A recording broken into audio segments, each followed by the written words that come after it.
تاکہ قیامت تک لوگوں کو یہ نصیحت حاصل ہو جائے کہ بھئی جو حق پر ہوگا نا ہم نے اس کا ساتھ دینا ہے، چاہے پہلو میں بیٹھا ہوا ہمارا اپنا سگا بھائی کیوں نہ ہو، اگر وہ غلط ہے تو وہ غلط ہے، ٹھیک ہے، اگر کوئی دوسرا ہمارا مخالف ٹھیک ہے تو ہم نے اس کی حمایت کرنی ہے۔ یہاں معاملات جو ہے وہ معاشرے میں بگاڑ کیوں پیدا ہوتا ہے؟ معاشرے میں بگاڑ اس لیے پیدا ہوتا ہے کہ بھئی اے میرا بھرا ہے اے تو غلط ہو ہی نہیں سکتا، اے میرا پیو ہے اے تو غلط ہو ہی نہیں سکتا، بھی ہو جاتا ہے کہ وہ غیر مسلم ہے تو ہاں اس کے حق میں ہم کیوں فیصلہ ہاں وہ غیر مسلم ہے اور یہ مسلمان ہے تو مسلمان کو فیور دینی چاہیے، پرسنل انٹرسٹ پہ ہاں میرٹ پر بات ہونی چاہیے، میرٹ پر بات کرنی چاہیے ہر معاملے میں، یاد رکھیے گا۔ اس لیے اللہ تبارک و تعالیٰ نے اتنی ساری آیات جو ہے وہ نازل کر دی کہ ہمیں نصیحت حاصل ہو کہ بھئی یہ آیات بھولی نہیں ہم نے، ٹھیک ہے، ورنہ ایک آدھ آیت جو ہے وہ اس کے متعلق نازل ہو جاتی تو کافی تھی، لیکن اللہ تبارک و تعالیٰ ہمیں مکمل طور پر یہ بات یاد کروانا چاہتے ہیں کہ بھئی اس واقعے کو یاد رکھو اور اس کے مطابق ہی تم لوگوں نے چلنا ہے، نصیحت پکڑ لو، واللہ عالم بالصواب، باقی اللہ بہتر جانتا ہے کہ یہ اتنی زیادہ آیات کیوں آئی ہیں، مجھے تو یہ محسوس ہوا۔ آگے چلتے ہیں، آگے کیا کہہ رہے ہیں؟ وَمَن يَعْمَلْ، اور جو کوئی عمل کرے گا سوءً برے، او یا یظلم ظلم کرے گا نفسہ اپنے آپ پر، اپنے نفس پر، ثم پھر یستغفر اللہ بخشش مانگے گا اللہ تعالیٰ سے، یجد اللہ وہ پائے گا اللہ تعالیٰ کو غفور الرحیم بہت بخشنے والا رحم کرنے والا۔ یعنی جو برا کام کرتا ہے، بیسیکلی برا کام کرنا ہی اپنے نفس پر ظلم کرنا ہے نا، تو اپنے نفس پر ظلم کر رہا ہے، پھر وہ اللہ تعالیٰ سے بخشش طلب کرے گا تو اللہ تعالیٰ جو ہے وہ غفور الرحیمہ ہے، بہت بخشنے والا، بہت رحم کرنے والا ہے، اللہ تعالیٰ جو ہے وہ اس کی توبہ قبول کر لے گا۔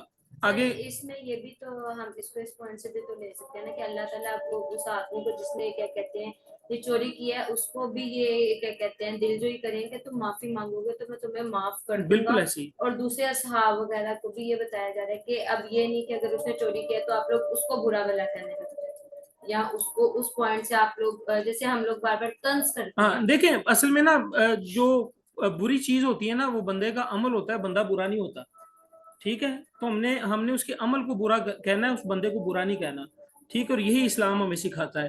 اور آگے اللہ تبارک و تعالیٰ کیا فرماتے ہیں؟ میں یکسب، جو کوئی کماتا ہے اسمن گناہ، فإنما تو محض صرف یکسب وہ کماتا ہے اس کا اللہ نفسی ہی اپنے نفس پر، وکان اللہ، اور ہے اللہ تعالیٰ علیمن حکیمہ خوب علم والا حکمت والا۔ یعنی جو برا کام گناہ کماتا ہے تو اس کی کمائی جو ہے اسی کی جان پر وہ بال بنتی ہے، ٹھیک ہے، اور اللہ تعالیٰ علیمن حکیمہ ہے، اللہ تعالیٰ خوب علم رکھنے والا ہے، خوب حکمت والا ہے۔ دیکھیں یہ اللہ تبارک و تعالیٰ نے ایک مثال پیش کی ہے، اللہ تبارک و تعالیٰ ڈائریکٹلی اگر کوئی آیت نازل کر دیتے کہ بھئی جو حق پر ہو اس کا ساتھ دینا ہے، جو حق پر نہیں ہے اس کی حمایت نہیں کرنی، ٹھیک ہے، تو دیٹ ول بی سفیشینٹ، ٹھیک ہے، وہ سفیشینٹ ہوگا نا ہمارے لیے کہ بھئی کافی ہے، لیکن اللہ تعالیٰ نے ایک سینیریو بنایا ڈرامیٹیکلی، ٹھیک ہے، اور اس کو جو ہے وہ پھر امپلیمنٹ کروایا، نبی علیہ الصلوۃ والسلام ایک طرف انصاری، ایک طرف نبی صلی اللہ علیہ وسلم اور نبی صلی اللہ علیہ وسلم کے ساتھی، دوسری طرف اکیلا یہودی، ٹھیک ہے، تو یہ پورا ایک دیکھیں جب کوئی کسی پلے کے ذریعے کسی واقعے کے ذریعے بات سمجھائی جائے نا تو بات اچھی طرح سمجھ میں آ جاتی ہے، تو اللہ تبارک و تعالیٰ جو ہے وہ خوب حکمت والا ہے کہ کس طرح ہمیں اللہ تعالیٰ نے بات سمجھانی تھی، وَكَانَ اللَّهُ عَلِيمًا حَكِيمًا، کہ اللہ تبارک و تعالیٰ بہت حکمت والے ہیں۔ آگے کیا کہا جا رہا ہے جی؟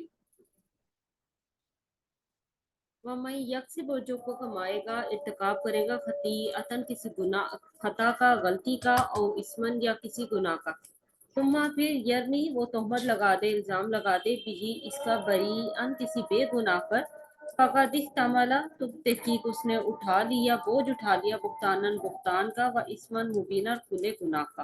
یعنی جس نے کوئی خطا کی یا گناہ کا کام کیا پھر جو ہے نا اس نے تہمت لگا دی اس گناہ کی کسی اور پر، یعنی یک نہ شد دو شد، ایک غلطی بھی کی، دوسرا جو ہے وہ بہتان بھی لگا دیا کسی دوسرے پر، ایک غلطی نہیں ہے یہ ڈبل غلطی ہے، تو اللہ تعالیٰ فرماتے ہیں کہ اس نے جو ہے وہ بہتان اٹھایا ہے بہت برا، ٹھیک ہے، اور کھلے گناہ کا وہ مرتکب ہوا ہے۔ ایک چھوٹا سا واقعہ سن لیں، وہ واقعہ جو ہے، ہاں، کسی عرب قبیلے کے پاس ایک کالی لونڈی تھی، غلام عورت تھی کالے رنگ کی، اور اس قبیلے نے نا اسے آزاد کر دیا تھا، لیکن وہ قبیلے والوں کے ساتھ ہی رہا کرتی تھی۔ تو ایک دفعہ اسی قبیلے کی ایک لڑکی جو دلہن تھی نہانے کو نکلی اور اپنا لال تسموں والا کمر بند اتار کر رکھ دیا. لال لال کلر کا جو ہے وہ کمر بند تھا، وہ اتار کے رکھ دیا. ایک چیل نے اسے جو پڑا دیکھا تو گوشت سمجھ کر جپٹ لے گئی. لوگوں نے کمر بند تلاش کیا مگر وہ نہ ملا. آخر انہوں نے اس کالی لونڈی پر تہمت لگا دی. وہ کہنے لگے کہ ان لوگوں نے میری تلاشی لی، حتیٰ کہ جو میرے جو سیکرٹ پارٹس ہیں اس کو بھی نہ چھوڑا. اللہ کی قسم میں ان کے پاس ہی کھڑی تھی کہ وہی چیل گزری جس نے کمر بند پھینک دیا، وہ ان کے درمیان گرا. میں نے کہا یہ ہے وہ کمر بند جس کی تم مجھ پر تہمت لگا رہے تھے، حالانکہ میں اس سے بری ذمہ تھی، اب سنبھالو اسے. پھر وہ لڑکی رسول اللہ صلی اللہ علیہ وسلم کے پاس آئی اور اسلام لے آئی. اس کا خیمہ جو ہے وہ مسجد میں تھا. کبھی کبھی وہ میرے پاس آ کر باتیں کیا کرتی تھی. یہ حضرت عائشہ فرماتی ہیں کہ کبھی کبھی وہ میرے پاس آ کے باتیں کیا کرتی تھی، اور جب بھی وہ میرے پاس آتی تو وہ یہ شعر ضرور پڑھتی. عربی میں شعر لکھا ہوا ہے، اس کا مطلب یہ ہے کہ کمر بند کا دن ہمارے پروردگار کے عجائبات میں سے ہے، اسی واقعے نے مجھے کفر کی زمین سے نجات بخشی تھی. تو یہ واقعہ، یہ اس آیت کے حوالے سے یہ واقعہ بھی میں نے بیان کر دیا کہ بہتان نہیں لگانا. ایک تو غلطی کسی اور کی اور بہتان کسی اور پر لگا دیا جائے تو یہ اچھی بات نہیں ہے، جیسے کہ بشیر نے کیا. بشیر صاحب کا نام تو، بشیر صاحب تو بڑے فیمس ہو گئے ہیں، اس کا مطلب ہے پا بشیر، اعوذ باللہ. اچھا یہ ذرا غور کیجئے گا پلیز. فلولا، اور اگر نہ فضل اللہ، فضل ہوتا اللہ تعالیٰ کا علیہ آپ پر، ورحمتہ، اور اس کی رحمت، لہمت، البتہ ارادہ کر لیا تھا، قصد کر لیا تھا، طائفتم، ایک گروہ نے، منہم، ان میں سے، ان یضلوک، یہ کہ وہ گمراہ کر دیں آپ کو، بھٹکا دیں آپ کو. جی یہ کا کی ضمیر جو ہے نا یہ سنگل ہے، یہ نبی علیہ الصلوۃ والسلام کی طرف اشارہ ہے. ٹھیک ہے، تو ضلالت کہتے ہیں راہ سے ہٹ جانا. ٹھیک ہے، تو اللہ تعالیٰ کا فضل اگر آپ صلی اللہ علیہ وسلم پر نہ ہوتا اور اللہ کی رحمت جو ہے وہ آپ صلی اللہ علیہ وسلم پر نہ ہوتی تو ایک گروہ نے جو ہے یہ قصد کر لیا تھا کہ وہ آپ کو راہ سے ہٹا دیں. ٹھیک ہے. اچھا اب اگر اللہ کا فضل اور اللہ کی رحمت نہ ہوتی، یہ واقعہ اللہ تبارک و تعالیٰ وحی کے ذریعے، جبرائیل امین کے ذریعے نہ جو ہے وہ بتاتے نبی علیہ الصلوۃ والسلام کو، پھر کیا ہوتا؟ پھر پا بشیر نے بچ جانا تھا. ٹھیک ہے، بشیر بھائی جان نے بچ جانا تھا نا، اور یہودی کے ہاتھ کٹ جانے تھے، لیکن اللہ نے اپنا فضل کیا. اب اس ضمن میں بھی ایک چھوٹی سی حدیث سن لیں کہ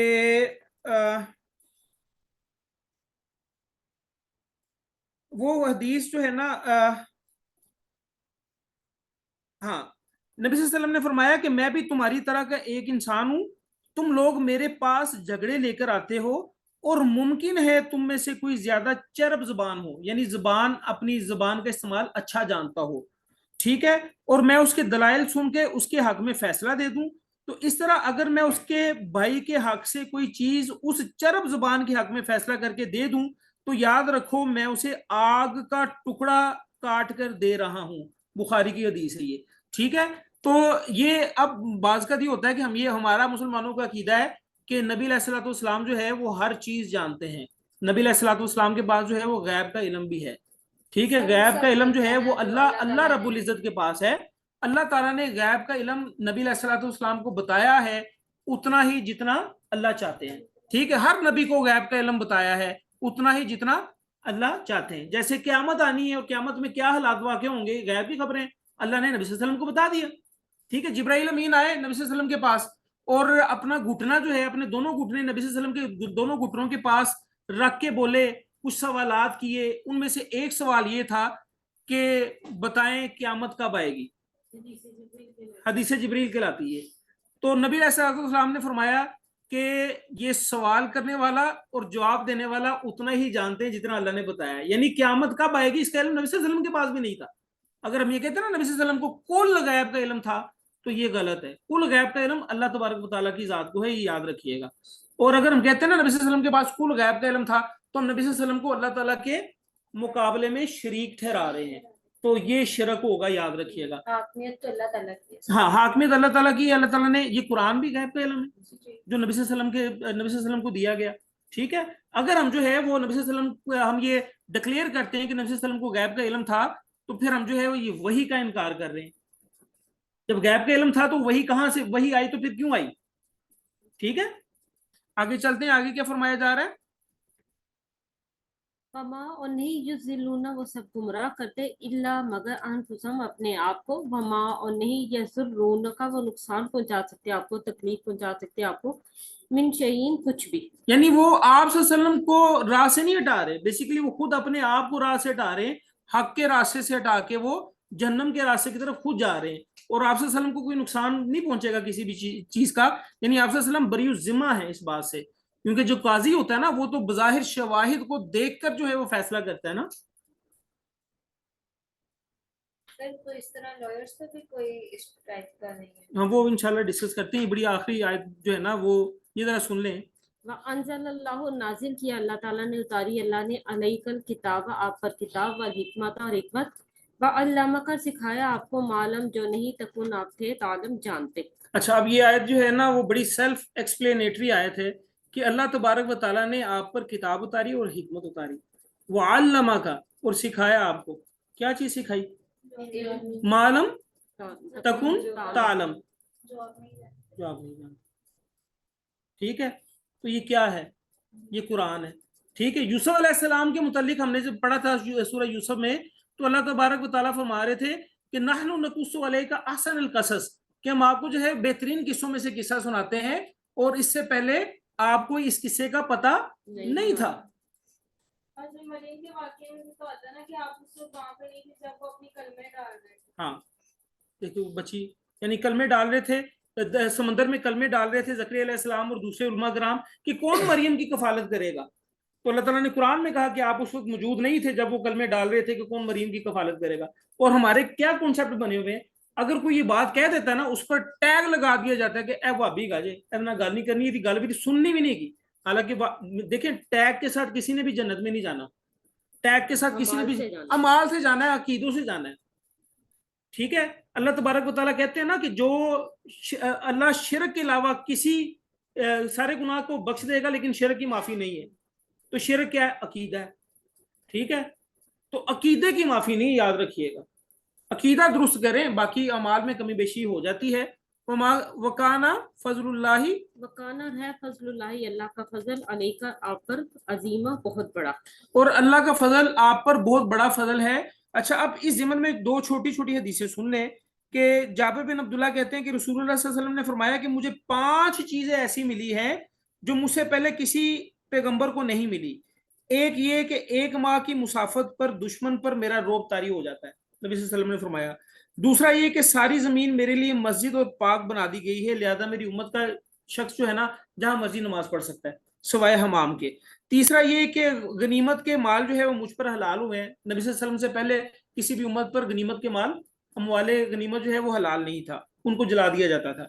اچھا, چوتھے یہ کہ شفاعت کبریٰ یعنی قیامت والے دن جو ہے وہ نبی صلی اللہ علیہ وسلم شفاعت فرمائیں گے. ٹھیک ہے, 5واں یہ کہ پہلے ہر نبی کو کسی خاص قوم کی طرف بھیجا گیا اور میں تمام انسانیت کے لیے ہوں, جنوں کے لیے بھی اور انسانوں کے لیے بھی. یہ 5 چیزیں ہیں, اور یہ حدیث ہے کس بخاری کی. مسلم کی حدیث سن لیں, مسلم کی بھی حدیث ہے جس میں رسول اللہ صلی اللہ علیہ وسلم نے فرمایا کہ مجھے 6 باتوں پر دوسرے پیغمبروں پر فضیلت دی گئی ہے, مجھے جوامع الکلم عطا کیے گئے ہیں. یعنی میں بات تھوڑی کرتا ہوں, مفہوم اس کا بہت بڑا ہوتا ہے. جوامع الکلم سے یہ مراد ہے یعنی ایسا کلام جس میں الفاظ کم ہو اور معنی بہت ہو. دوسرے, دشمن پر روب میری مدد, دشمن کے پر روب سے میری مدد کی گئی ہے. تیسرے, مجھ پر غنیمتیں حلال کر دی گئی ہیں, اموال غنائم. چوتھے, میرے لیے ساری زمین پاک کر دی گئی ہے اور نماز کی جگہ بنائی گئی ہے. 5ویں, میں تمام لوگوں, جنوں اور انسانوں کی طرف بھیجا گیا ہوں. اور 6واں یہ کہ مجھ پر نبوت ختم کر دی گئی ہے. ٹھیک ہے, تو یہ کچھ باتیں تھی جو میں نے آپ لوگوں کے ساتھ عرض کرنی تھی. تو اب بیٹا آپ بھی بات کر رہی تھی, مجھے بتائیں. میں پوچھ رہی تھی کہ آپ نے ابھی کہا نا کہ کیا کہتے ہیں جو مطلب قاضی ہوتا ہے اس پہ اس کا کوئی ذمہ نہیں, تو اسی طرح جو لوئر وغیرہ ہوتے ہیں. ہاں جی, جو وکیل ہیں, جو وکلا ہیں, اگر وہ شواہد کو دیکھتے ہوئے, ٹھیک ہے, اگر کوئی غلط بات, غلط فیصلہ دے دیتے ہیں وکیل یا جج, تو ان پر کوئی ایسا بار نہیں ہے. لیکن اگر وہ شواہد کو دیکھتے ہوئے جان بوجھ کر غلط فیصلہ دیں گے تو پھر ان کی پکڑ ہوگی. ٹھیک ہے. لیکن کیپنگ ان مائنڈ کہ آج کل کا جو قانون ہے نا وہ ہمارا انگریزوں کا قانون بنا ہوا ہے. ٹھیک ہے. تو جو لائر ہیں یا جو ججز ہیں ان کو سوچ لینا چاہیے کہ وہ کس چیز کی نوکری کر رہے ہیں. ٹھیک ہے. کیونکہ اسلامی قانون نہیں ہے یہاں پر. آپ میں سے کسی نے